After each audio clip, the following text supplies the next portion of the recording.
À l'ordre de ce sommet, je voudrais surtout parler de la présidence française. La France, c'est la 6e fois qu'elle plutôt organise ou qu'elle préside ce sommet. Est-ce que ce fait un peu irriter d'autres pays comme le Canada qui avait avant affirmé qu'il voulait lui-même préparer 2 forums concernant ce sommet ou pas? Donc tout ce qu'on peut dire ici est que la France qui préside actuellement ce sommet, c'est connu que la France était un grand interlocuteur dans le monde, au niveau de la communauté internationale. Donc, parler du Canada à côté de la France, c'est tout à fait... Il y a une petite comment dirais-je, différence, parce que la position de la France, même au niveau de l'ONU, est carrément supérieure à celle du Canada. Oui. Donc, la France également étant un membre actif, surtout dans ce G8, donc, n'est-ce pas, ici, avec l'unanimité, également des membres de ce G8, la France a également... Les États-Unis n'ont pas aussi pris l'initiative de... Non, je crois qu'ici, ce n'est pas question de l'initiative, c'est une question d'unanimité. Oui. C'est une question de consultation, d'abord, entre eux-mêmes, d'abord au niveau comment dirais-je, des membres qui représentent, n'est-ce pas, ces grandes puissances, et également, n'est-ce pas, la France. D'accord. Donc, après consensus, la France a décidé, n'est-ce pas, de conduire toujours ce G8. Et le G20 aussi. Et le G20 aussi, bien sûr. Monsieur Elias, on parle aussi des révolutions arabes. Bien sûr, un thème qui sera, personnellement, je pense, à la tête de ce sommet. Comment vont-ils contribuer en donnant des résolutions aux problèmes économiques et politiques dans les régions arabes? Alors ça, c'est l'un des sujets très capitaux dans ce sommet, parce que ça vient directement juste après, n'est-ce pas, ce printemps arabe. Donc c'est le premier sommet du G8, juste après le printemps arabe. Donc c'est un sujet qu'ils vont traiter demain, à partir de demain, vendredi. Également en compagnie, n'est-ce pas, du Premier ministre égyptien qui est là-bas, et avec d'autres présidents africains. Et je crois que le G8 a un intérêt particulier, n'est-ce pas, à ce que l'Égypte soit stable dans ce domaine-là. Donc c'est pour cela qu'ils ont réservé, n'est-ce pas, ici, une partie très importante, n'est-ce pas, dans ce sommet, afin de trouver une solution. Qu'est-ce qu'ils attendent exactement, les pionniers de ce printemps arabe? Ils attendent finances, ils attendent soutien, ils attendent un changement, par exemple, de position vis-à-vis de ces pays arabes qui, aujourd'hui, sont quasi démocrates. Ben, apparemment, il y a une volonté, parce que si déjà, comment dirais-je, le G8 prend cette initiative, n'est-ce pas, d'apporter son assistance, n'est-ce pas, à ces pays qui ont été, comment dirais-je, qui ont attesté cette révolution, c'est parce qu'il y a une sorte de volonté, n'est-ce pas, pour ces pays, à aller de l'avant. Donc, quand on parle même de la Banque mondiale, n'est-ce pas, qui a accordé à ces pays, qui veut accorder à ces pays une somme de 6 milliards, n'est-ce pas, de dollars, et cette banque qui consacre au moins 4,5 milliards de dollars, n'est-ce pas, à l'Égypte, c'est une manière de dire qu'il y a une volonté, n'est-ce pas, dans ce pays. Et elle n'accorde pas seulement cette assistance seulement parce qu'il faut accorder, elle a mis des conditions à ce que le processus, n'est-ce pas, de réforme démocratique, n'est-ce pas, soit évolue. Donc si le processus de démocratisation de ces pays évolue dans le bon chemin, je crois que le G8 ici sera, n'est-ce pas, satisfait et sera plus concret et pragmatique, n'est-ce pas, d'apporter son aide, n'est-ce pas, à ces États-là. D'accord. Et si on parlait spécifiquement, Monsieur Elias, de la situation en Syrie aujourd'hui, bien sûr, la Russie est un membre aussi de ces pays de G8 et qui a toujours été contre toute ingérence ou toute intervention, alors que plutôt les Occidentaux, de l'autre côté, sont interventionnistes. Et bien sûr, après les sanctions qui ont été imposées au président syrien à cause de la répression sanglante dans le pays, vous pensez qu'il y aura un compromis entre ces pays du G8, surtout à ce sujet? Mais je crois qu'ici, là, ils sont obligés d'avoir un compromis parce que, comment dirais-je, c'est vrai que la Russie étant un allié, n'est-ce pas, privilégié de la Russie, de la Syrie. C'est vrai, c'est l'un des sujets importants également dans ce sommet. À part les 3 autres sujets, il y a également, n'est-ce pas, cette petite... Mais les autres pays font plutôt une unanimité à côté de la Russie qui est contre et la Chine La aussi. Russie est obligée parce que s'il faut aller également au niveau de... Je crois qu'ils vont trouver un compromis. Ils vont trouver un compromis à la sortie parce qu'ils sont obligés. Sinon, c'est carrément, comment dirais-je, déstabiliser la région. Donc, pour préserver la région, n'est-ce pas, de de cette dislocation, n'est-ce pas, de la société, ils sont obligés de trouver un compromis. Et est-ce que normalement, à la fin des grands sommets du G8, qui, comme on dit, qui occupent environ 80% de la richesse mondiale, on trouve toujours vraiment des solutions concrètes? Mais quand on parle du G8, c'est quoi? On parle des investissements. Quand on parle du G8 également, on parle également des investisseurs économiques. Oui. On parle des bailleurs de fonds. Oui. Donc il y a également l'intérêt de deux côtés. L'intérêt du G8 à ce que ces pays, surtout comme l'Égypte, à ce que ces pays soient stables démocratiquement et qu'il y ait également une bonne sécurité pour favoriser, n'est-ce pas, ici, n'est-ce pas, le bon climat d'investissement. Donc ils ont intérêt à ce que, n'est-ce pas, le climat de paix règne, n'est-ce pas, dans ces pays, afin que, également, étant investisseurs qu'ils évoluent également et que leur économie soit stable aussi. Oui. Donc, ce sommet aussi, n'est-ce pas, c'est une manière aussi de sauver leur économie également. Oui, mais à l'ordre du jour, ils vont parler aussi d'un grand côté politique concernant la Syrie et la Libye aussi, surtout après l'intervention de l'OTAN. Toujours la Russie qui est contre cette ingérence et cette intervention. Oui, la Russie considère cela comme une sorte d'ingérence, parce que pour la Russie, il y a eu une violation, n'est-ce pas, de la résolution de l'ONU, parce que l'intervention, n'est-ce pas, connue, parce qu'ils avaient dit que lorsqu'ils venaient intervenir au niveau de la Libye, c'était tout simplement pour sauver, n'est-ce pas, la population. Mais apparemment, aujourd'hui, on assiste bon, selon la Russie, bien sûr, la Russie dit, mais aujourd'hui, il y a une violation, n'est-ce pas, de cette résolution de l'ONU. Donc, il faut faire quelque chose. Donc, elle n'a pas été d'accord avec la position de la France qui a appelé, n'est-ce pas, à une intensification, n'est-ce pas, des frappes au niveau de la Libye. Donc, je crois que ce sont des sujets qui vont vraiment grincer les dents. Là-bas, ils sont vraiment obligés de trouver une solution. Parce qu'on veut la paix. Tout ça la rentre, n'est-ce pas, dans le cadre de sauver également les vies. Oui, certainement, oui. Avec un changement aussi de position vers les pays arabes aujourd'hui. Bien sûr. Monsieur Elias, vous parliez tout à l'heure, il y a quelques instants, que G8 signifie économie-investissement. Une déclaration de la part de la France qui va suggérer de redéployer le savoir-faire de la BERD, la Banque européenne pour la reconstruction et le développement, en direction des rives de la Méditerranée. Même s'il reste beaucoup de contours à définir à ce sujet. La France a apparemment changé de politique étrangère depuis le début, peut-être, de cette année, d'une façon qui est très explicite, qui est très claire devant nous. Comment va la France contribuer à un tel projet pour les pays de la rive de la Méditerranée et aussi, bien sûr, pour essayer de sauver le projet mort né plutôt de l'Union pour la Méditerranée? Donc, c'est justement pourquoi la France tient à ce que, n'est-ce pas, qu'il y ait dans ce sommet une réussite.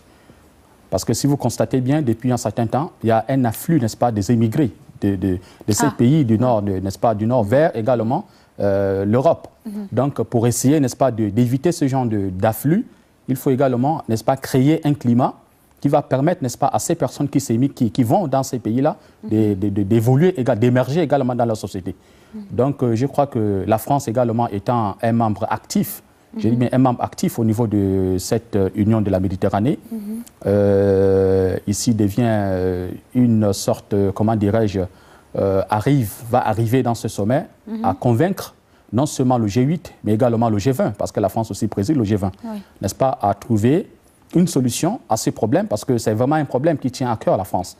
On a vu également, n'est-ce pas, la réforme au niveau, n'est-ce pas, le remaniement du gouvernement français avec l'arrivée d'Alain Juppé. Donc, on constate que la France aujourd'hui donne un peu plus comment dirais-je, un peu plus de souffle au niveau de sa diplomatie. Donc, je crois que c'est quelque chose que nous allons voir et que nous sommes en train de voir même au niveau déjà du terrain. D'accord. Je vais aussi parler de la représentation africaine à ce sommet du G8. L'Afrique qui est traditionnellement liée, bien sûr, au sommet. Non seulement avec la présence du Premier ministre égyptien, Dr Essam Sharaf, mais aussi il y a une forte présence du président sud-africain, de la Guinée, de la Côte d'Ivoire. Et aussi du Niger. Comment voyez-vous cette représentation lors de ce parce sommet? Que, comme disait quelqu'un, ce sommet, il bâtit ce sommet comme étant un sommet humaniste. Humaniste, parce que vraiment donner déjà à ces pays, n'est-ce pas, une place aussi prépondérante, n'est-ce pas, dans ce sommet, c'est aller de l'avant. C'est une manière d'encourager la démocratie également dans ces pays. On voit également la Côte d'Ivoire, n'est-ce pas, qui a été déchirée, n'est-ce pas, juste après les élections présidentielles. On a également, n'est-ce pas, qui est représenté d'ailleurs là-bas par le président ivoirien. On a également, n'est-ce pas, comment dirais-je, Mahamadou Issoufou du Niger, qui est également présenté. Et vous voyez bien que ce sont des pays, normalement, comme le Niger, c'est un pays de tiers-monde. Donc là, le G8 veut sauver ces pays-là. la Côte d'Ivoire, comment dirais-je, la Côte d'Ivoire, le Niger, et également certains pays qui sont là. Et je crois que c'est une manière de dire à la communauté internationale, malgré le fait qu'on soit, n'est-ce pas, les pays puissants, n'est-ce pas, du monde, quelque part, nous sommes responsables de ce que le monde est en train de traverser. Oui. Donc, nous sommes responsables et à nous de trouver la solution. Donc, si ces pays sévissent, n'est-ce pas, on assiste encore dans ces pays, n'est-ce pas, à tout ce qu'on voit, quelque part, nous sommes responsables.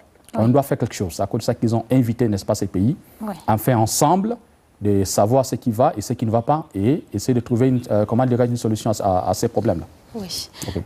Monsieur Eliès, nous avons également évoqué tout à l'heure le sujet de la nomination de Christine Lagarde à la tête de la candidature du FMI, remplaçant bien sûr Dominique Strauss-Kahn qui a démissionné après cette grande catastrophe. Ouais, est-ce que les Européens donc aspirent lors de ce sommet en faveur de leur candidate Mais il y a, comment dirais-je, il y a un esprit, n'est-ce pas, de soutien au niveau de la communauté de l'Union européenne. Oui. Lorsqu'on voit déjà un pays comme l'Allemagne qui apporte également son soutien à Christine Lagarde, nous voyons également l'Union européenne, par la voix de Barroso, également qui a apporté, n'est-ce pas, son soutien à Christine Lagarde.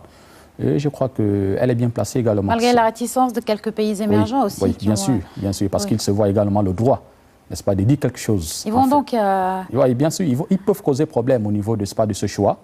Mais je crois que, comment dirais-je, l'expérience aussi va compter parce que...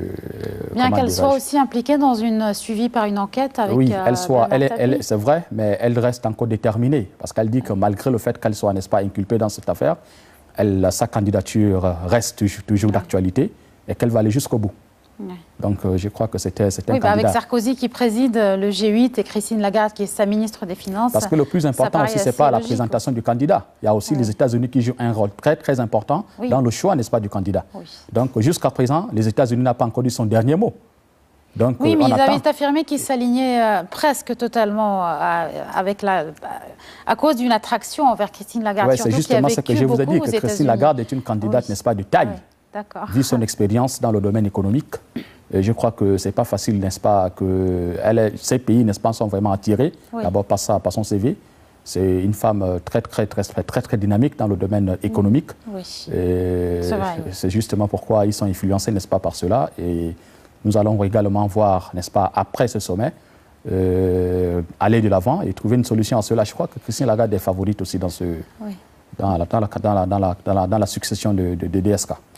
Et si on parlait de la sécurité nucléaire aussi à la tête de l'agenda de ce sommet, Nicolas Sarkozy qui est champion de la cause nucléaire, est-ce qu'il va proposer lors de ce sommet donner plutôt une proposition pour faire avancer l'idée d'une norme internationale de sûreté malgré quelques réticences aussi de la part d'autres pays? Bien sûr, c'est à cause de ça qu'ils ont donné, n'est-ce pas, ici au Premier ministre japonais la parole, le premier, n'est-ce pas, d'intervenir dans ce domaine-là. Et je crois que la sécurité nucléaire, n'est-ce pas, c'est un sommet, c'est un sujet très très capital également dans ce sommet, malgré, c'est vrai, la réticence de certains pays. L'Allemagne surtout, qui veut arrêter complètement. Bien sûr, parce que après tout ce qu'on vient de voir, ce qui s'est déroulé juste après le tremblement de terre japonais, je crois que ça a essayé, n'est-ce pas, de créer une sorte de peur dans certains pays et que ce n'est pas, n'est-ce pas, de leur faveur, c'est pas, n'est-ce pas, de leur priorité, ce n'est pas une priorité en fait. C'est à cause de ça que, comment dirais-je, la France va essayer dans ce sommet d'insister dans son vouloir, n'est-ce pas, dans sa convoitise, n'est-ce pas, de convaincre, n'est-ce pas, toute la communauté internationale à ce que, n'est-ce pas, son point de vue soit pris en compte. Et je crois que la France est en train, n'est-ce pas, de, comment dirais-je, de multiplier beaucoup d'efforts dans ce sens-là, afin, n'est-ce pas, que comment dirais-je, la communauté internationale adopte, n'est-ce pas, ses idées dans ce domaine-là. Très brièvement, M. Elias, puisque le temps est très serré maintenant, une seule question. Des manifestations d'altermondialistes qui demandaient, ce ne sont pas les riches qui vont résoudre les problèmes, laissez aussi la chance aux pauvres de résoudre leurs problèmes. Très brièvement, votre commentaire. Ce genre d'idée, je ne crois pas que c'est... Moi, je ne partage pas ce genre de vision, en fait, parce que ici, là, il faut toujours, comment dirais-je, que les deux s'asseyent ensemble. Que ce soit les riches, que le riche, n'est-ce pas, sache la place qu'occupe le pauvre et que le pauvre également donne, n'est-ce pas, la place qu'il faut aux riches. Et comme ça, nous allons trouver une solution, n'est-ce pas, à nos problèmes. Un compromis. Oui, c'est tout. D'accord. Monsieur Elias Odonga, vous êtes journaliste. Oui. Merci infiniment d'avoir assisté avec nous ce soir à l'édition. Merci infiniment. Chers téléspectateurs, je vous laisse en compagnie de Patrick Gamil avec son invité, M. Mamdouh Ramzi, qui est également analyste politique, journaliste et écrivain, peut-être avocat. Patrick Gamil va parler de la nomination d'un chrétien chez les frères musulmans, le nouveau parti de la liberté et de la justice. Un commentaire de Rim Samir et Shams Nami, Patrick Gamil et Shams Nami, suivi par l'interview de Patrick Gamil.